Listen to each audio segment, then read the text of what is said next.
Radhe Krishna. Sri Nithya food வாயிலாக உங்களெல்லாம் சந்திக்கிறது ரொம்ப சந்தோஷப்படுறேன். நித்யா ஃபுட் அப்படிங்கிறது நான் கொஞ்சம் ஒரு 3-4 மாதமாக தான் ஸ்டார்ட் பண்ணி நிறையா வீடியோஸ் கொடுத்துருக்கேன். இப்போது உங்களுக்கு ரொம்ப சுவையான அருமையான ஒரு ஸ்வீட் ரெசிப்பியை பார்க்கலாம். இதுக்கு நான் ஸ்வீட் பிரியாணின்னு பேர் வச்சுருக்கேன். ஏன்னா நம்ம பிரியாணி அரிசி கொஞ்சம் 1/2 கப்பு எடுத்துக்கிட்டு என்னென்ன இன்க்ரீடியன்ஸ்லாம் இதில் இருக்குதுன்னு பார்க்கலாம். நீங்கள் என்ன வேணாலும் பேர் வச்சுக்கோங்க. அதுக்கு இது உக்காரி ஸ்டைலில் தான் இருக்கும். ஆனால் நம்ம இதில் பிரியாணி அரிசியை வறுத்து ஆட் பண்ணியிருக்கோம். அது எப்படி இருக்குன்னு பார்க்கலாம். இப்போ தேவையான பொருட்கள் என்னென்ன அப்படிங்கிறத பார்க்கலாம். அந்த ஸ்வீட் பிரியாணி அப்படின்னு சொன்னதுக்கு தேவையான பொருட்களை பார்க்கலாம்.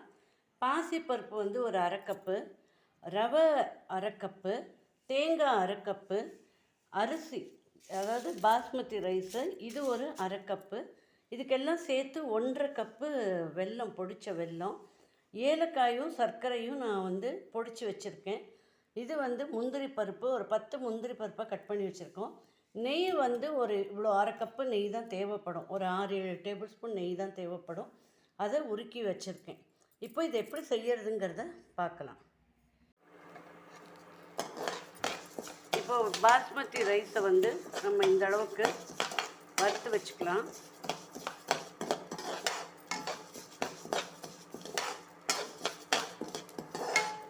வறுத்த பாஸ்மதி ரைஸோடைய நம்ம நல்லா இது வறுபட்டுடுச்சு. இதுக்கு மேலே வறுக்கணுங்கிற அவசியம் இல்லை.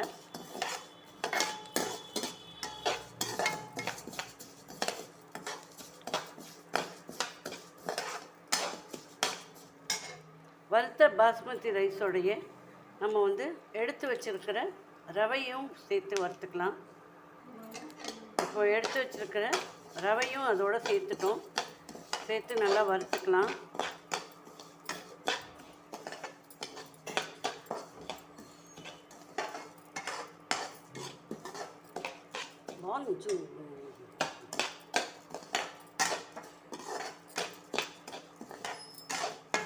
இப்போ ரவை வறுப்பட்டுச்சு. இப்போ இதை அப்படியே ஓரமாக வச்சுக்கிட்டு உள்ளேயே நம்ம பாசிப்பருப்பை வறுத்துக்கலாம்.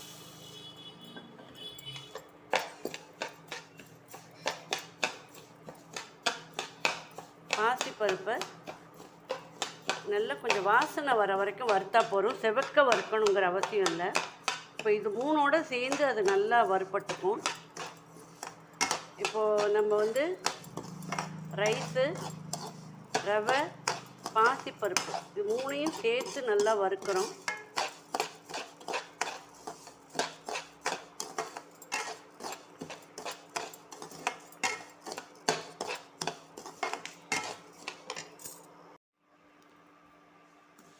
இப்போ ரவை, பாசிப்பருப்பு, அந்த பாஸ்மதி ரைஸு இது 3ம் நல்லா வறுத்து ஒரு மாதிரி நல்ல அரோமா கிடைக்கிது. இந்த அளவுக்கு இதை வறுத்து எடுத்துட்டு இதோடையே நம்ம என்ன பண்ணுறோம், தேங்காயும் சேர்த்து வறுத்துக்கிறோம். நம்ம எல்லாம் ஒன்றா போட்டு வறுக்கிறோமே, பாசிப்பருப்புலாம் வறுபடுமான்னு யோசிக்காதீங்க. ஏன்னா இப்போ திருப்பி இதை அரைச்சிட்டு கொஞ்சம் ஒரு தண்ணியில் ஒரு கொதி வேக வைக்க போகிறோம். அதனால் இது சரியாக போயிடும். கொஞ்சம் வறுத்து அரைச்சா அந்த அரோமா வர வரைக்கும் நம்ம வறுத்தா போகிறோம். மற்றபடி இதை பெருசாக நம்ம செய்யணும் அப்படிங்கிறதுலாம் கிடையாது. இங்கே பாருங்கள், எல்லாம் ஒன்று திரண்டு வறுத்து வந்திருக்கு. இப்போ இதுலேயே நம்ம எடுத்து வச்சுருக்கிற தேங்காயும் சேர்த்துடலாம்.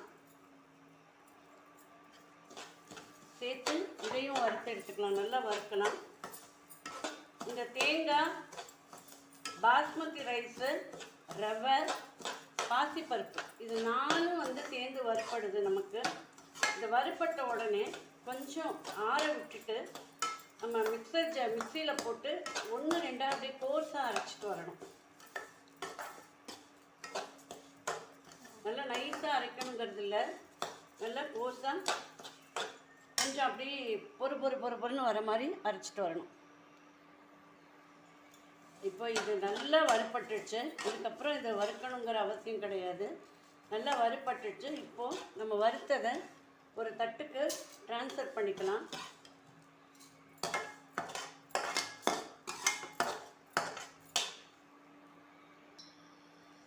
இப்போ இந்த வாணலியில் அது ஆறட்டும். அதுக்குள்ளே ஒரு 2 டேபிள் ஸ்பூன் நெய் வந்து போட்டுக்கிறேன். போட்டுட்டு இந்த முந்திரி பருப்பு அதை வறுத்து, முந்திரியும் திராட்சை பழத்தையும் கொஞ்சம் வறுத்துக்கலாம். முந்திரி திராட்சை ரெண்டையும் வறுத்துட்டு இதை வறுத்து எடுத்துட்டு இது அப்படியே இதுக்குள்ளே வந்து இதே நெய்யோடையே கொஞ்சம் வெள்ளத்தை போட்டு அதை தண்ணி போட்டு கொதிக்க வைக்கலாம். இப்போ இது நல்லா வறுபட்டுச்சு.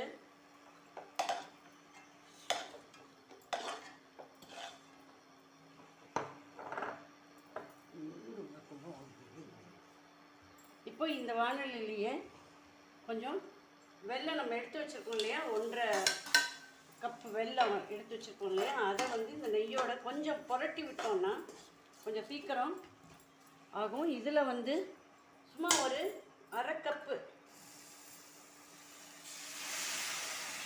கரைஞ்சி வரத்துக்கு தான், வேற ஒன்றும் கிடையாது. போட்டு 1/2 கப்பு, 1/4 கப்பு முதல்ல போட்டேன், அடுத்தது 1/4 கப் போட்டிருக்கேன்.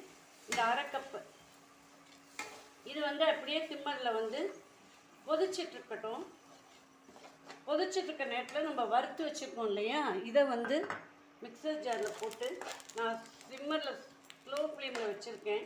இது அப்படியே ஸ்லோவாக கொதிச்சிட்ருக்கட்டும். இப்போ நம்ம இந்த அரைச்சி வச்ச நல்லா வறுத்து வச்சுருக்கோம் இல்லையா, இந்த வறுத்து வச்ச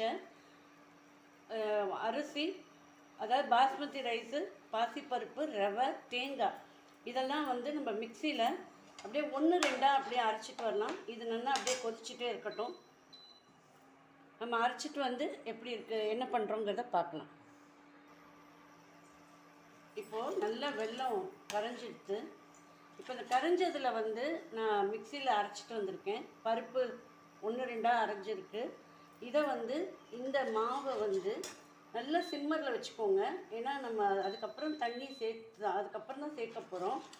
இப்போ நல்லா சிம்மரில் வச்சுட்டு இந்த வெல்லத்தில் கொஞ்சம் கொஞ்சமாக அப்படி கரைச்சிடுங்க. கரைச்சிட்டு இது ஃபுல்லாக வேகாது, வேகிறதுக்கு டைம் ஆகும். அதனால் நம்ம என்ன பண்ணுறோம், வெல்லத்தில் கரைச்சிட்டு இதுக்கு கொஞ்சம் வேக வைக்கிறதுக்காக நம்ம கொஞ்சம் தண்ணி, அதாவது நம்ம எந்த கப்பில் பாசிப்பருப்பு ரவையெல்லாம் எடுத்தோமோ அதே கப்பில் ஒரு 2 கப்பு தண்ணி, இந்த தண்ணியும் இதில் போடலாம். இங்கே பாருங்கள், இந்த கப்பில் 2 கப்பு தண்ணி ஊற்றுறேன். 1.5 கப்பு ஊற்றுறேன் போதும். 1.5 கப்பு தண்ணி ஊற்றிருக்கேன்.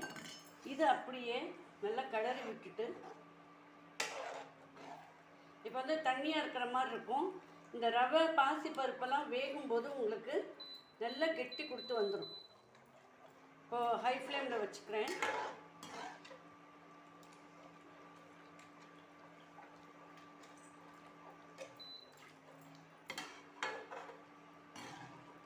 பாருங்கள், இவ்வளோ தண்ணியாக இருக்கிறது. கொதிக்க கொதிக்க என்ன ஆகும் அப்படின்னா நல்லா கெட்டி ஆகிடும். அப்போ நடுவில் இன்னும் இந்த சமயத்தில் நம்ம நெய் போடணுங்கிற அவசியம் கிடையாது.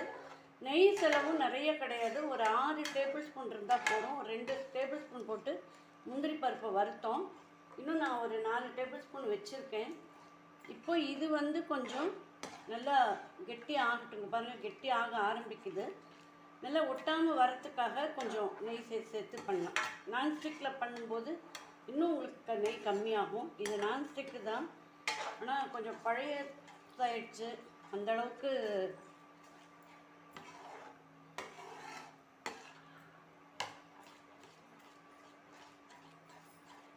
இப்போ பாருங்கள், முன்னை விட கெட்டியாயிருக்கு.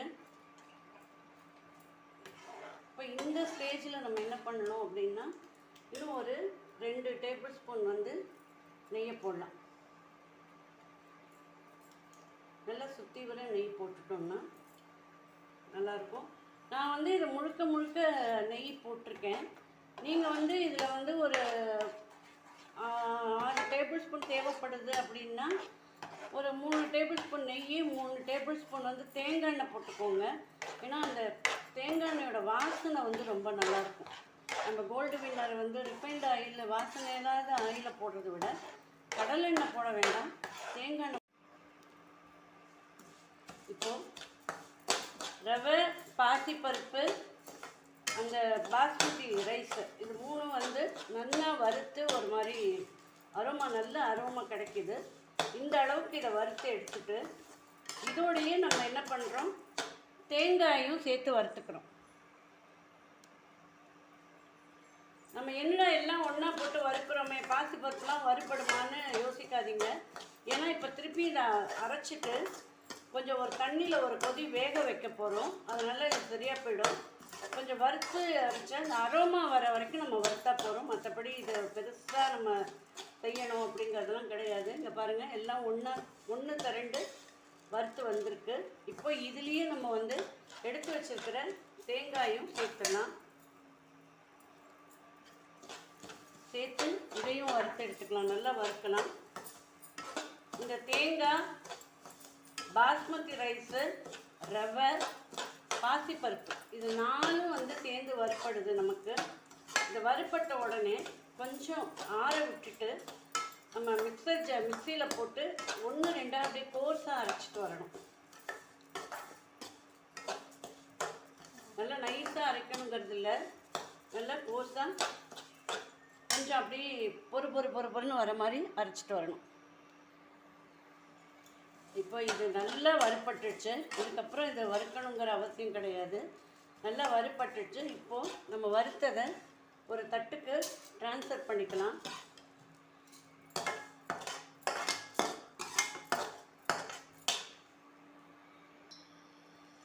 இப்போது இந்த வாணலியில் அது ஆறட்டும். அதுக்குள்ளே ஒரு 2 டேபிள் ஸ்பூன் நெய் வந்து போட்டுக்கிறேன். போட்டுட்டு இந்த முந்திரி பருப்பு அதை வறுத்து, முந்திரியும் திராட்சை பழத்தையும் கொஞ்சம் வறுத்துக்கலாம். முந்திரி, திராட்சை ரெண்டையும் வறுத்துட்டு இதை வறுத்து எடுத்துட்டு இது அப்படியே இதுக்குள்ளே வந்து இதே நெய்யோடையே கொஞ்சம் வெல்லத்தை போட்டு அதை தண்ணி போட்டு கொதிக்க வைக்கலாம். இப்போ இது நல்லா வறுப்பட்டுச்சு.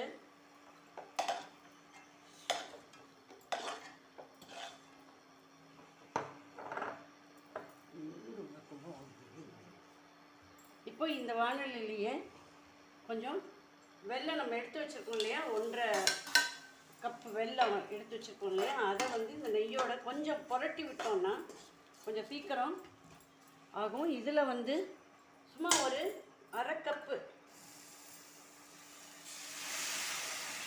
கரைஞ்சி வரத்துக்கு தான், வேற ஒன்றும் கிடையாது. போட்டு 1/2 கப்பு, 1/4 கப்பு முதல்ல போட்டேன், அடுத்தது 1/4 கப் போட்டிருக்கேன். இந்த 1/2 கப்பு இது வந்து அப்படியே சிம்மரில் வந்து கொதிச்சிட்ருக்கட்டும். கொதிச்சிட்ருக்க நேரத்தில் நம்ம வறுத்து வச்சுருக்கோம் இல்லையா, இதை வந்து மிக்சர் ஜாரில் போட்டு நான் சிம்மரில் ஸ்லோ ஃப்ளேமில் வச்சுருக்கேன். இது அப்படியே ஸ்லோவாக கொதிச்சிட்ருக்கட்டும். இப்போ நம்ம இந்த அரைச்சி வச்ச நல்லா வறுத்து வச்சுருக்கோம் இல்லையா, இந்த வறுத்து வச்ச அரிசி, அதாவது பாஸ்மதி ரைஸு, பாசிப்பருப்பு, ரவை, தேங்காய் இதெல்லாம் வந்து நம்ம மிக்சியில் அப்படியே 1-2 அப்படியே அரைச்சிட்டு வரலாம். இது நல்லா அப்படியே கொதிச்சுட்டே இருக்கட்டும். நம்ம அரைச்சிட்டு வந்து எப்படி இருக்குது, என்ன பண்ணுறோங்கிறத பார்க்கலாம். இப்போது நல்லா வெல்லம் கரைஞ்சிடுது. இப்போ இந்த கரைஞ்சதில் வந்து நான் மிக்சியில் அரைச்சிட்டு வந்திருக்கேன். பருப்பு 1-2 அரைஞ்சிருக்கு. இதை வந்து இந்த மாவை வந்து நல்லா சிம்மரில் வச்சுக்கோங்க. ஏன்னா நம்ம அதுக்கப்புறம் தண்ணி அதுக்கப்புறம் தான் சேர்க்க போகிறோம். இப்போ நல்லா சிம்மரில் வச்சுட்டு இந்த வெல்லத்தில் கொஞ்சம் கொஞ்சமாக அப்படி கரைச்சிடுங்க. கரைச்சிட்டு இது ஃபுல்லாக வேகாது, வேகிறதுக்கு டைம் ஆகும். அதனால் நம்ம என்ன பண்ணுறோம், வெல்லத்தில் கரைச்சிட்டு இதுக்கு கொஞ்சம் வேக வைக்கிறதுக்காக நம்ம கொஞ்சம் தண்ணி, அதாவது நம்ம எந்த கப்பில் பாசிப்பருப்பு ரவையெல்லாம் எடுத்தோமோ அதே கப்பில் ஒரு 2 கப்பு தண்ணி, இந்த தண்ணியும் இதில் போடலாம். இங்கே பாருங்கள், இந்த கப்பில் 2 கப்பு தண்ணி ஊற்றுறேன். 1.5 கப்பு ஊற்றுறேன் போதும். 1.5 கப்பு தண்ணி ஊற்றிருக்கேன். இது அப்படியே நல்லா கிளறி விட்டுட்டு, இப்போ வந்து தண்ணியாக இருக்கிற மாதிரி இருக்கும். இந்த ரவை பாசி பருப்பெல்லாம் வேகும்போது உங்களுக்கு நல்லா கெட்டி கொடுத்து வந்துடும். இப்போது ஹை ஃப்ளேமில் வச்சுக்கிறேன்.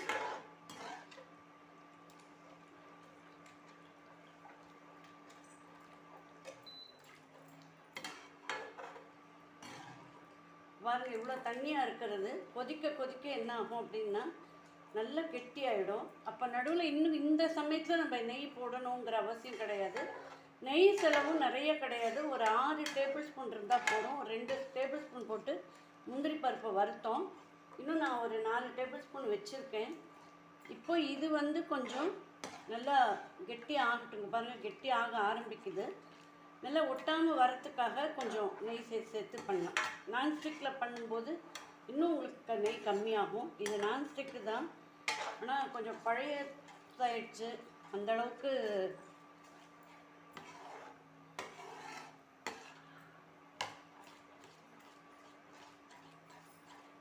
இப்போ பாருங்கள் முன்னை விட கெட்டியாயிருக்கு.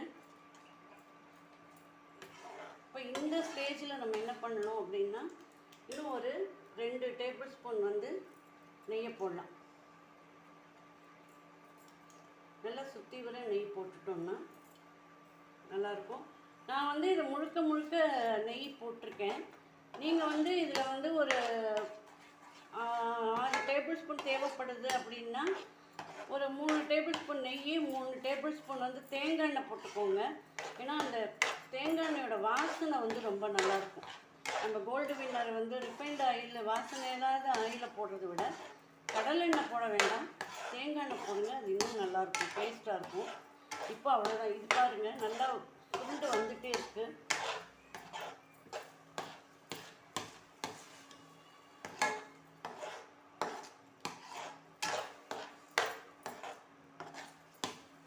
இப்போ இந்த ஸ்டேஜில் நம்ம இன்னும் கொஞ்சம் நெய் போட்டுக்கலாம். எடுத்து வச்சுருக்க நெய்யை கொஞ்சம் கொஞ்சமாக சேர்க்குறேன். ஒரு 6 டேபிள் ஸ்பூன் எடுத்து வச்சேன். 6 டேபிள் ஸ்பூனில் 2 டேபிள் ஸ்பூன் போட்டு முந்திரி பருப்பு வறுத்தேன். இப்போ வந்து முதல்ல ஒரு 2 டேபிள் ஸ்பூனு, இப்போ ஒரு 2 டேபிள் ஸ்பூன் போட்டிருக்கேன். பாருங்கள் எல்லாம் அப்படியே ஒன்று திரண்டு வருது பாருங்கள். இது ஆறுனவுடனே இன்னும் அப்படியே நல்லா பொலன்னு இருக்கும், ஒட்டாமல் வருது.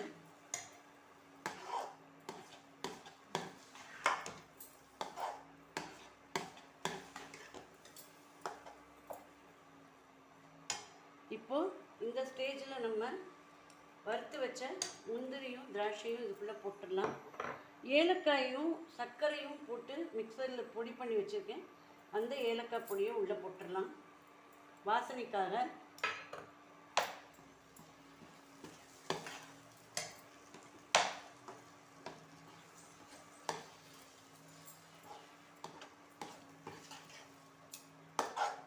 பாருங்கள் நல்லா சுருண்டு வருது பாருங்கள். இப்போ நம்ம எந்த தட்டில் வந்து ட்ரான்ஸ்ஃபர் பண்ண போகிறோமோ அந்த தட்டில் ஒரே 1 ஸ்பூன் நெய்யை போட்டு சும்மா அப்படியே ஸ்ப்ரெட் பண்ணி விடலாம். இப்போ மிச்சம் இருக்கிற 1 ஸ்பூன் நெய்யையும் நான் உள்ளே போட்டுடுறேன். அவ்வளோதான். மொத்தமாக நான் எடுத்த நெய் பூரா ஒரு 6 டேபிள் ஸ்பூன் நெய் தான், அது ஃபுல்லாக போட்டிருக்கேன். அவ்வளோதான் ஃப்ரெண்ட்ஸ், இது ரெடி ஆயிடுச்சு.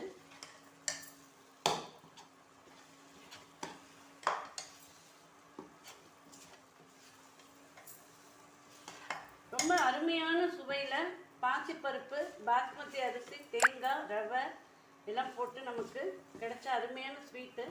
இது வந்து இன்னும் ஆற என்ன ஆகும்னா நல்லா கெட்டியாகும்.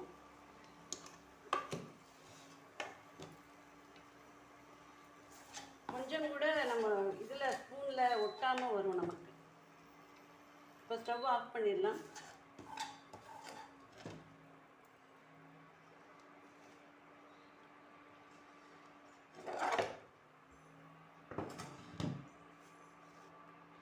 இப்போ நான் இதில் ட்ரான்ஸ்ஃபர் பண்ணியிருக்கேன். கொஞ்சம் சூடு இருக்கும்போதே கையால் கரண்டியில் இருக்கிறதெல்லாம் எடுத்து விட்டுடலாம். இப்போ அருமையான நமக்கு ஒரு ஸ்வீட்டு. இதில் இன்னும் ஒன்று பண்ண போகிறோம்.